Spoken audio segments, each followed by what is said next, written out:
Tu viens du ciel sur la terre, montrer la voie, de la terre à la croix, payer le prix, de la croix au tombeau, mourir pour moi, mais du tombeau jusqu'au ciel pour me donner la victoire. Mesdames, Messieurs téléspectateurs, vous faites bien de rester connectés à Béni TV The Blessing Channel. Vous suivez votre émission Matin d'Afrique. Aujourd'hui, nous sommes dans la mouvance de la Pâque, la célébration de la commémoration de la mort de notre Seigneur Jésus-Christ, mais surtout sa résurrection. Un jour plus que extraordinaire, un jour spécial, tout simplement parce que c'est l'action que Jésus a menée sur terre qui nous a donné la vie éternelle aujourd'hui. Mourir sur la croix pour nous. Et je suis aujourd'hui sur ce plateau, je reçois un invité de marque, de taille, quelqu'un de très spécial et de particulier pour moi, mais surtout un confrère, un collaborateur dans le travail également. Je me retourne vers lui pour lui dire Akwaba en termes ivoiriens, mais surtout sois béni en termes de Béni TV, de Blessing Channel. Je lui dis bonjour. Bonjour mon frère, comment vas-tu? Je vais très bien, toujours très bien. Toujours très bien. J'aime bien cela quand il me dit qu'il va toujours très bien.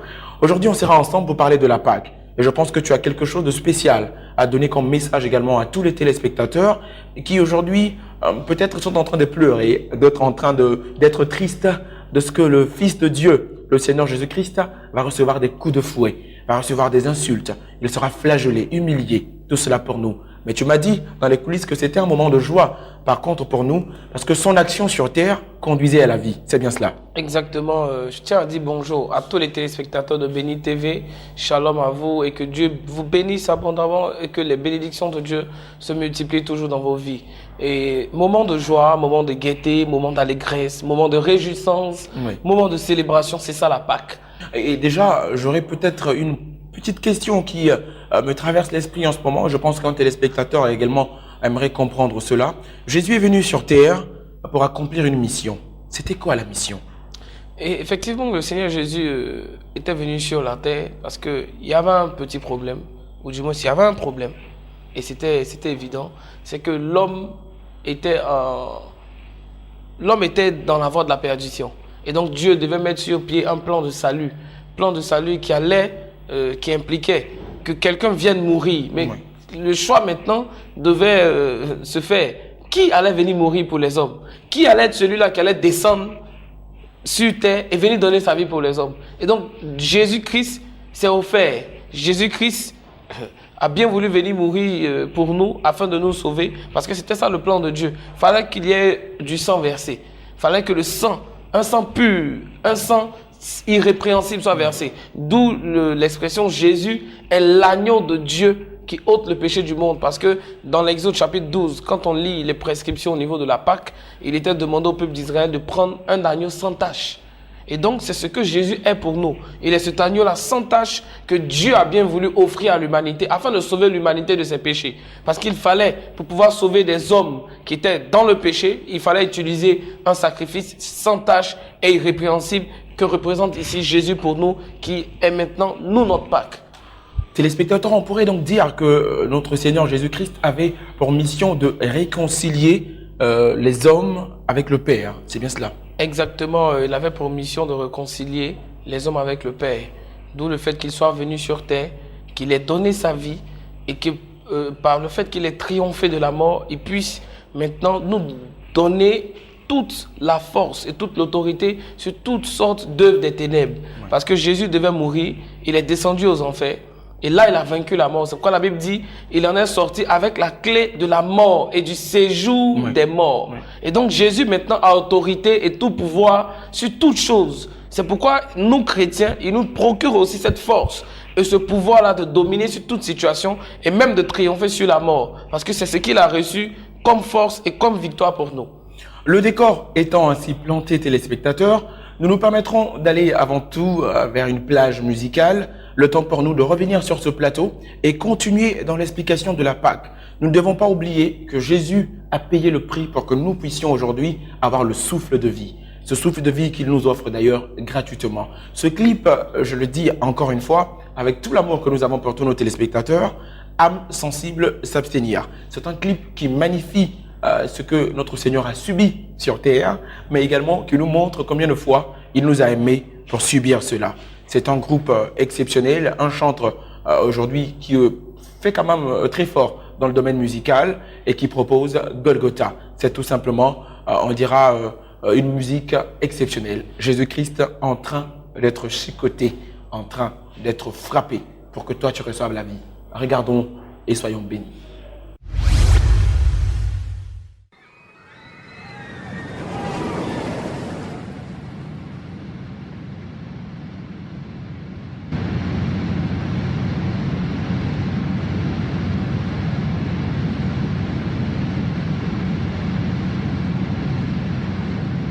Oh Lord, hallelujah. Nous venons juste devant vous, nous disons merci parce que c'est bon Dieu, parce que c'est roi des rois, parce que c'est Seigneur des seigneurs. Nous réalisons les gens merveilleux, dignes de louange, dignes de gloire. Pas de gens qui est en cours. Pas de gens qui est en cours, les réaliser que c'est bagaille qu'on fait pour nous toutes. Bagaille qu'on fait, bagaille que l'autre monde pas de gens fait. C'est le petit toi. Lui-même seul petit garçon là. Ou décider, ou prendre, ou voyer sous la terre, pour lui mourir pour nous, pour nous parler aujourd'hui. À Golgotha, sous yon croix, sans Jésus, sans t'écouler. L'accepter, le crucifié, pour te gagner la vie. En tout cœur, m'a chanté, comme l'amour du bois, m'adorer et me louer pour sacrifier Jésus. Sacrifice ça. Est-ce que l'autre monde qui t'a fait ça pour moi? L'autre monde qui t'a fait ça pour vous, pensez? Pas que l'autre monde qui t'a accepté. J'ai seul petit garçon pour mourir pour vous. Ça, c'est ça Jésus qui a fait. C'est seul bon Dieu dans le ciel qui a fait ça. Acceptez votre petit lui. Seul petit garçon qui a mourir pour vous. Qui est-ce qui t'a fait encore? Oh Seigneur. Sous le roi.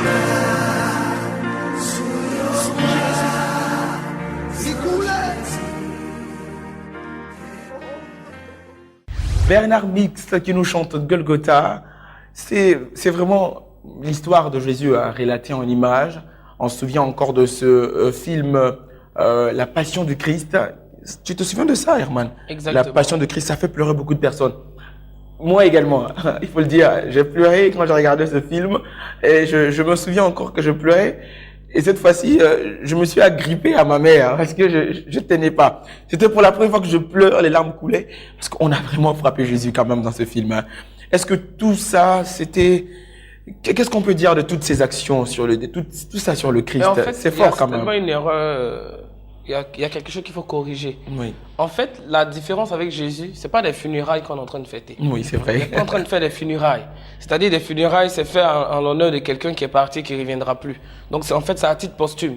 Oui. Mais en fait, le cas de Jésus, c'est que certainement, en voyant ce genre de choses, il y en a ceux qui sont très émotionnels comme moi, par exemple, vont pleurer. Mais en fait, ce qu'il faut comprendre, c'est qu'en fait, cette douleur, cette souffrance-là, n'était que une préfigure de la gloire à venir. Amen. Parce qu'en fait, ce Jésus qui était en train de souffrir, était en train de payer le prix pour nous. Il était en train d'accepter l'humiliation pour que nous puissions recevoir la gloire. Il était en train d'accepter à ce moment-là la honte pour que nous recevons l'honneur. Il était en train d'accepter les souffrances pour que nous puissions recevoir la réjouissance. Il était en train de supporter la mort pour que nous puissions avoir la vie. Il était en train de supporter toutes sortes de difficultés, toutes sortes de souffrances pour que nous ayons la victoire. Il était en train d'expérimenter l'échec pour que nous expérimentions la réussite. Il était en train d'expérimenter la pauvreté pour que nous expérimentions la gloire, la richesse. Et donc, c'est un acte merveilleux. Et cela montre l'amour que Dieu a pour nous. Car la Bible nous dit, il a tant aimé. Et donc cet amour-là, Dieu n'a pas fait que dire qu'il nous aime. Dieu nous a montré qu'il nous aime. En acceptant, lui qui est Dieu, de venir mourir pour nous les hommes, qui avons péché, qui méritions en fait même de mourir. Parce que c'est ça. le salaire du péché, c'est la mort. Oui. Mais Jésus est descendu sur terre et il est venu, il s'est donné pour nous comme un sacrifice vivant, comme un sacrifice irrépréhensible et sans tache, afin que par sa mort à la croix, nous puissions recevoir la vie. Et donc, je dis, c'est merveilleux. Ce que Jésus a fait pour moi, ce que Jésus a fait pour toi et ce que Jésus a fait pour tous nos téléspectateurs qui nous suivent et pour qui il est venu mourir et à qui il a donné cette gloire et cette bénédiction qu'on ne peut même citer avec les mots. Herman, tu bouges pas. Tu bouges surtout pas. Tu restes avec moi. Et tu me permets également, ensemble, nous allons recevoir un invité de la DCM. Nous allons parler avec lui parce qu'il a une information à donner également pour tout le peuple de Dieu. Nous le recevons maintenant et nous poursuivons ensemble pour clore cette émission ensemble. Téléspectateurs, dans la tranche commerciale, nous parlons aujourd'hui avec le pasteur Kofi Mathurin qui vient parler d'une veillée de prière dénommée Nuit de Victoire. Et c'est juste à préciser que c'est la Caravane des Aigles en collaboration avec la mission de l'Armée des Vainqueurs qui organise cette veillée de prière. Je me retourne donc vers lui pour lui dire bonjour. Bonjour pasteur. Bonjour Charles. C'est un plaisir de vous avoir sur ce plateau. À nous pareillement. Pasteur, nous allons peut-être enfreindre la règle de la salutation normale que nous connaissons comme ça. Aujourd'hui, nous allons changer la règle. Voilà comment nous nous saluons en Matin d'Afrique. On fait ceci une fois, deux fois et on fait comme ça. Ah, ok. Voici la signification, pasteur, pour tous nos téléspectateurs également. Nous avons des divergences, mais nous travaillons ensemble pour la gloire de Dieu. Amen. Donc, nous avons nos divergences. Amen. Travaillons ensemble, certes, pour la gloire de Dieu. Voilà. Voilà, pasteur, nous parlons donc de la veillée de prière Nuit de Victoire, organisée par la Caravane des Aigles en collaboration avec la mission de l'Armée des Vainqueurs. Un nom quand même qui revient un peu partout en ce moment en Côte d'Ivoire. Déjà, on dira merci pour les messages que nous recevons de la part du bishop César Cassier, des messages très forts. Parlons de la veillée de prière Nuit de Victoire. De quoi s'agit-il réellement? Bien, c'est une inspiration divine qui revient chaque année. Il faut dire que l'année dernière, nous avons été à la première édition de Nuit de Victoire. Oui. Et le thème était les 12 mystères de la croix. Donc, cette année, le Seigneur a inspiré encore le bishop César Cassier pour organiser cette grande veillée qui est dénommée Nuit de Victoire. Pourquoi? Parce que en Exode chapitre 12, le peuple d'Israël a été libéré au cours d'une nuit par une intervention divine, quelque chose qui a marqué l'histoire israélite. Et je crois que cette nuit de victoire est une inspiration divine que le bishop César Cassier a reçue pour que quelqu'un qui est malmené, quelqu'un qui est fatigué, soit libéré cette année au cours de cette nuit de victoire. Alors, la Nuit de Victoire est prévue pour le vendredi à 5 avril à l'hôtel communal de Cocody. C'est à partir de quelle heure déjà? À partir de 21h déjà, je crois que la mise en place est déjà faite, mais pour ceux qui sont habitués à nos veillées, ils savent que déjà à partir de 19h, il n'y a plus de place. Donc c'est pour dire que nous tirons un trait sur le départ de la veillée qui est 21h, mais déjà à partir de 19h, tout le monde peut faire un mouvement vers l'hôtel communal de Cocody. On entend par Nuit de Victoire la réalisation du plan de Dieu dans la vie de tous ses enfants. Qui sont ceux-là qui sont destinés à participer à cette veillée de prière? Y a-t-il une particularité pour ces personnes? Je crois que le salut est universel. Il a dit, il a précisé dans sa parole, « Venez à moi, vous tous qui êtes fatigués, chargés, je vous donne mon repos gratuitement. » Je crois que tous ceux qui ont des problèmes, tous ceux qui vivent des situations difficiles, qui ne savent plus où donner de la tête, sont invités à venir massivement à cette nuit de victoire. Parce que si vous avez été malmenés, si vous avez été dérangés dans votre élan par des esprits, je crois que cette nuit, il y aura un point final à la souffrance, un point final à la malversation des œuvres du diable dans votre vie à partir de votre déplacement. Donc tout le monde est invité à venir massivement pour sa délivrance. Nous précisons que c'est le vendredi 5 avril à partir de 21h à l'hôtel communal de Cocody et c'est le bishop César Cassier qui sera l'orateur principal pour conduire. Est-ce qu'il y a également autour de cela d'autres serviteurs de Dieu qui viendront pour soutenir ce moment? Il faut dire que la Caravane des Aigles est un mouvement, est une structure de grande envergure que le bishop César Cassier dirige depuis du moins des années. Et c'est de cette Caravane des Aigles qu'est née la mission de l'Armée des Vainqueurs. Donc il y a des partenaires, il y a des hommes de Dieu qui viendront il y a des frères et des sœurs en Christ qui viendront soutenir ce programme afin que le nom de Jésus soit glorifié dans ce pays. Pasteur Kofi Mathurin, quelle est la particularité ou je dirais quelles sont les dispositions à prendre afin de venir participer? Doit-on venir à jeun ou on doit venir espérant quelque chose? Quelles sont les dispositions qu'on pourrait dire aux téléspectateurs qui ont un désir ardent pour participer à cette veillée de prière? Alors, pour question de principe spirituel, je crois que pour rentrer dans la présence du Seigneur, il faut prendre des dispositions selon la parole du Seigneur. Prier, jeûner, c'est important, mais la particularité, ce que nous demandons à tous ceux qui voudraient être délivrés ce jour, c'est d'avoir la foi. Parce que sans la foi, on ne peut pas toucher le Seigneur. C'est une nuit de victoire, mais pour obtenir la victoire avec le Seigneur, il faut une foi ferme. Parce que les géants qui sont dans notre vie nous malmènent. Les géants qui sont dans notre vie nous effraient, mais par la foi, nous croyons qu'ils seront rabaissés jusqu'à la poussière de nos pieds. Vous êtes donc invités, frères et sœurs dans le Seigneur, téléspectateurs, vous qui nous suivez un peu de partout dans le monde, mais spécifiquement pour ceux-là qui sont à Abidjan, en Côte d'Ivoire, participer à cette très grande veillée dénommée Nuit de Victoire qu'organise la Caravane des Aigles en collaboration avec la mission de l'Armée des Vainqueurs. Le pasteur Kofi Mathurin est sur ce plateau pour nous en parler, prévu pour le vendredi 5 avril à partir de 21h. À l'hôtel communal de Cocody. Pasteur, on aimerait également avoir, si possible, des contacts qui pourraient permettre à tous ceux-là qui ne pourront pas être présents, mais qui pourront appeler également pour recevoir une parole de la part du Seigneur. Je me permets de le donner si vous permettez. Voilà, donc les contacts sont les suivants. Le 00 225 02 80 87 94. Vous avez également le 00 225 59 59 25 43. Un mot également à l'endroit de tous les fidèles de la part du pasteur, les fidèles de la Caravane des Aigles, de la mission de l'Armée des Vainqueurs. Un mot, dernier mot pour eux. Alors, pour mon dernier mot, je voudrais dire à tous ceux qui sont fatigués. Nous sommes dans la saison pascale. Nous savons que la Pâque, c'est le passage de la mort à la vie, de l'esclavage à la liberté. Je crois que si vous avez besoin de liberté cette année, déplacez-vous simplement à l'hôtel communal de Cocody le vendredi 5 avril à partir de 21h jusqu'à l'aube, et le Seigneur permettra que cette nuit que vous allez passer avec nous sera une nuit définitive de victoire pour vous, pour vos familles, pour vos générations. Que Dieu vous bénisse. Merci infiniment au pasteur Kofi Mathurin. Vous transmettrez tous nos respects au bishop César Cassier, également à toute l'assemblée. Merci infiniment. Merci. On fera l'effort d'être à ce moment-là pour venir voir la gloire et la victoire du Seigneur Jésus-Christ sur tout ce qui est situation de ce monde. Il a vaincu le monde sur la croix. Il a reçu tout ce qui était coup, tout ce qui était insulte, mais il a vaincu la mort parce que notre Seigneur Jésus-Christ, 3 jours après, a retrouvé la vie et il est remonté au Père. Aujourd'hui, la Bible nous dit qu'il est assis à la droite du Père et il règne d'éternité en éternité. Nous poursuivons cette émission, encore une fois, téléspectateurs, toujours dans la mouvance de la Pâque. Vous le saviez, à l'entame, nous étions avec monsieur Herman Oulay, qui nous parlait tout simplement de cette très belle histoire de Jésus à la croix, qui nous a donné la victoire. Poursuivons ensemble. Mais pour l'heure, prenez juste un temps de pouvoir adorer le Seigneur en quelques 1 minute ou 2 minutes avec cette très belle chanson.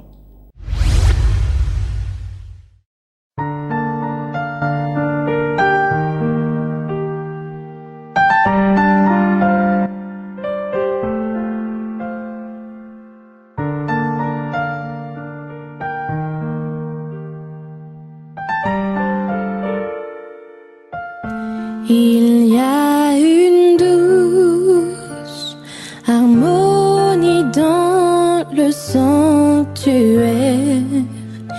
Il y a un calme dans cette atmosphère.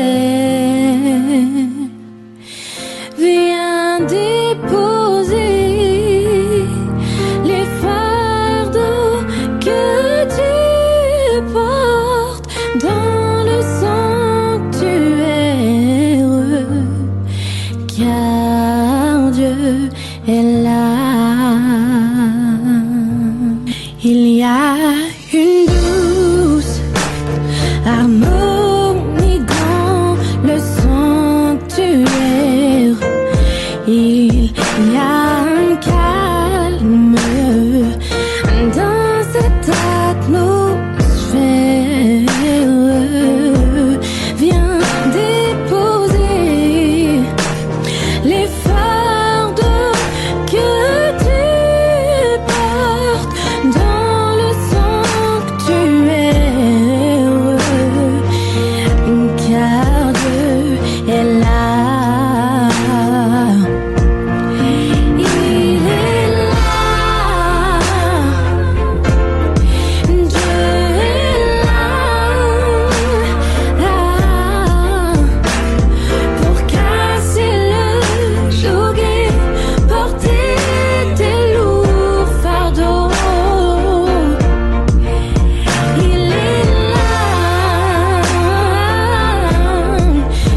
De retour sur ce plateau après cette très belle plage musicale.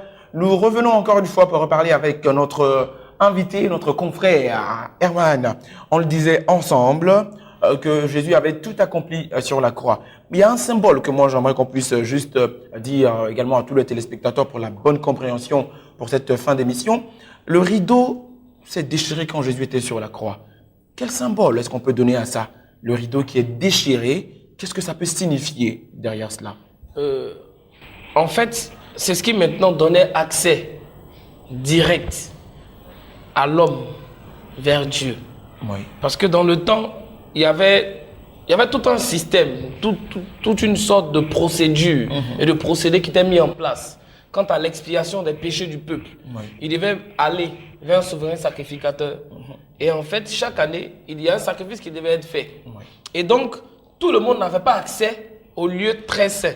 Il y avait le parvis, il y avait le lieu saint et il y avait le lieu très saint. Et c'était seulement les souverains sacrificateurs qui avaient accès à ce lieu. Et même c'était souvent selon des classes. C'est pourquoi vous pouvez entendre parler, quand vous lisez dans l'Ancien Testament, Abiatar, selon sa classe, selon l'ordre qui leur était échu, devait maintenant entrer dans le temple, offrir des sacrifices. Et donc c'était selon un ordre, c'était selon des classes. Et donc les choses étaient ordonnancées et bien ordonnées. Et Jésus maintenant qui arrive, c'est pourquoi la Bible dit il est le sang de la nouvelle alliance. Nous fait entrer maintenant dans une nouvelle alliance où il n'y a plus d'intermédiaire. C'est pourquoi on n'a pas besoin, j'ai pas besoin de passer par Massieta pour avoir accès à Dieu. Parce que le seul médiateur entre Dieu et les hommes, c'est Christ et personne d'autre. C'est comme la Bible nous dit, hein, je suis le chemin, la vérité et la vie. Nul ne va au Père sans passer par moi. Et donc maintenant, le voile déchiré donnait maintenant accès à l'homme. L'homme maintenant pouvait s'approcher par Jésus, bien sûr, de Dieu. L'homme avait accès maintenant à la présence de Dieu par Jésus. Parce qu'aujourd'hui, notre système d'adoration actuel et le système d'adoration, selon qu'il est dit dans l'Ancien Testament, il y a une différence. Parce qu'avant, les choses étaient vraiment très rigoureuses. Les choses étaient vraiment très catégoriques. Au point qu'on mettait une corde autour du sacrificateur qui devait entrer. Exactement. De sorte à ce que s'il a péché, qu'il meurt là-dedans, il fallait juste le tirer. Et tout le monde n'avait pas accès à la présence de Dieu. Et maintenant, Jésus est venu nous ouvrir cet accès par sa mort à la croix. C'est pourquoi il a versé le sang de la nouvelle alliance. Et maintenant, il nous donne accès à Dieu le Père. Et quand je vais vous lire un passage dans 1 Corinthiens 5, verset 7, la Bible nous dit, faites disparaître le vieux levain, afin que vous soyez une pâte nouvelle, puisque vous êtes sans levain, car Christ, notre Pâque, a été immolé. En fait, c'est Christ qui est notre Pâque. C'est cet agneau-là que Dieu a donné pour que nous soyons sauvés. C'est cet agneau-là que Dieu a donné parce que si on va faire rapidement un comeback au niveau de l'Ancien Testament, rapidement, dans Exode chapitre 12, quand on leur a demandé, quand Dieu leur a demandé de marquer du sang d'un agneau sans tache, les linteaux et les poteaux des maisons, de sorte que quand l'ange de la mort allait visiter le pays d'Égypte, ils puissent passer outre leur maison, comprenez une chose, quand l'ange entrait, on leur a demandé de mettre du sang. Donc si tu étais même israélite et que tu n'avais pas du sang sur les poteaux, les linteaux de ta maison, l'ange de la mort allait te visiter. Je ne sais pas si on se fait comprendre. Oui, je comprends. L'ange de la mort allait forcément, te visiter, évidemment. Mais Jésus aujourd'hui est ce sang-là que nous avons sur notre vie, sur notre corps, qui est un temple. Et donc l'accès, les linteaux, les poteaux de notre vie sont revêtus du sang de Jésus, du sang de l'agneau qui nous couvre. Et donc, qui empêche à toute personne, à tout corps étranger et à tout esprit impur d'avoir accès à notre vie. C'est pourquoi Jésus en nous, il est impossible que si Christ habite en toi, dans ce même corps vienne habiter notre esprit. C'est pas possible. Deux entités différentes ne peuvent pas cohabiter dans le même corps. Et donc, Christ est cet agneau-là qui est venu mourir pour nous et par son sang nous donne la plénitude sur toute situation et toute domination de la vie. Parce qu'avec Christ, nous avons la victoire. Et donc, aujourd'hui, Christ, notre Pâque, c'est cet agneau-là que Dieu a immolé et dont le sang est sur nos vies qui empêche l'ange de la mort d'avoir accès à notre vie. Parce que Jésus est descendu en enfer et il a entre ses mains les clés de la mort et du séjour des morts. Et donc, je pourrais dire, comme Paul l'a dit, ô mort, où est ton aiguillon? Où est ta victoire? Parce que Jésus-Christ a triomphé de la mort. Et c'est cette résurrection, c'est ce triomphe sur la mort que nous célébrons aujourd'hui à l'occasion de la Pâque, qui est pour nous non pas un moment de lamentation, mais un moment de commémoration et un moment où nous nous rappelons, où nous où nous nous ressassons à l'intérieur de nous-mêmes que Christ a vaincu pour nous. Christ est descendu en enfer et Christ est ressuscité d'entre les morts afin de nous donner la vie et afin de nous donner la victoire sur toutes les situations et toutes les dominations de cette terre. Peu importe les noms qu'on puisse donner, Christ est au-dessus de tous ces noms. Et nous avons la victoire parce que nous sommes en Christ, puisque son sang a été versé pour nous et nous l'avons accepté dans notre vie. Amen. Et donc nous sommes couverts du sang de l'agneau. Et j'invite tous les téléspectateurs qui n'ont pas Jésus dans leur vie à l'accepter dans leur vie, de sorte que ce sang de Jésus-là, sur leur vie, puisse être ce sang-là qui était mis sur les poteaux des maisons des Israélites et qui leur donnait de pouvoir être sécurisé, être épargné de l'ange de la mort qui devait visiter ce soir-là le pays d'Égypte. Et donc, toi qui m'écoutes, toi qui m'entends, accepte Jésus dans ta vie comme ton Seigneur et ton Sauveur. Et je t'assure que ta vie prendra un autre tournant et tu vas connaître et expérimenter la gloire de Dieu dans toutes ses dimensions. Parce que Jésus en toi, c'est l'espérance de la gloire. Très belle phrase pour une très belle conclusion. Nous disons merci à notre invité. Téléspectateurs, nous vous laissons avec une pensée. Voyez la femme en train de mettre au monde, la femme en train d'accoucher. Des moments de douleur, des moments de souffrance qui conduisent après à un sourire dès que l'enfant sort, un moment de joie, un moment de bonheur. Mais souvenons-nous qu'elle a d'abord pleuré avant que l'enfant ne sorte. Et comme la Bible nous dit, Jésus a reçu des coups. On a percé son côté. L'eau a coulé, le sang a coulé. Et comme la femme également, pendant qu'elle accouche, pour donner la vie, l'eau coule, le sang sort et l'enfant naît. Très important pour nous de toujours avoir en mémoire que Jésus est celui-là qui est venu nous donner la vie éternelle. Il a souffert pour cela. Nous devons de toujours avoir cela en pensée. Voilà, téléspectateurs, c'est ici que nous allons nous dire au revoir, tout en espérant que vous allez avoir toujours dans votre cœur la résurrection de Christ qui ressuscite avec tout ce qui vous accompagne dans votre vie.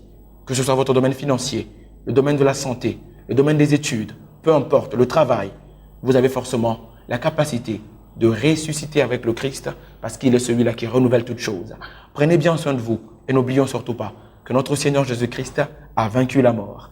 Herman, merci parce qu'avec toutes ces paroles, tu as réjoui mon cœur et je pense que les téléspectateurs également ont été comblés d'entendre cela. On va se dire au revoir et dire au revoir à tous nos téléspectateurs, mais en leur rappelant ceci, je sais que tu n'oublies pas.